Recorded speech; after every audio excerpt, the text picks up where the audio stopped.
അല്ല, അതൊന്നും ഇപ്പൊ പറയണ്ട. പറഞ്ഞിട്ട് പിന്നെ അത് ഇല്ലാതാക്കണ്ട. ഒരു പ്രോജക്റ്റ് പറഞ്ഞത് ഇല്ലാതാക്കിയത് അറിയാമല്ലോ.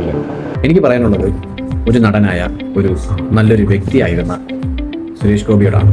ഇന്ന് ഇത്രയേറെ ട്രോളുകൾ ഏറ്റുവാങ്ങുന്ന അല്ലെങ്കിൽ ഇത്രയേറെ ഒരു പരിഹാസപ്പെടുന്ന ഒരു നല്ലൊരു കലാകാരൻ ഒരുപക്ഷെ താങ്കൾ മാത്രമായിരിക്കും. എല്ലാവർക്കും ഒരു കലാകാരന്മാരാവാൻ കഴിയും, പക്ഷെ ജനങ്ങൾ അംഗീകരിക്കുന്ന ഒരു കലാകാരനാവാൻ ഒരുപക്ഷെ കഴിഞ്ഞെന്ന് വരില്ല. ആ ഒരു കലയെ വിറ്റ് രാഷ്ട്രീയം വാങ്ങി ഇന്ന് താങ്കൾ എന്താണ് നേടിയത്? മലയാളികളുടെ ഇഷ്ടപ്പെട്ട ഒരു നടനായിരുന്ന താങ്കൾ ഇന്ന് ജനങ്ങൾക്കിടയിൽ ഒരു പരിഹാസ വ്യക്തിയായി മാറിക്കൊണ്ടിരിക്കുകയാണ്. താങ്കൾ മനസ്സിലാക്കണം.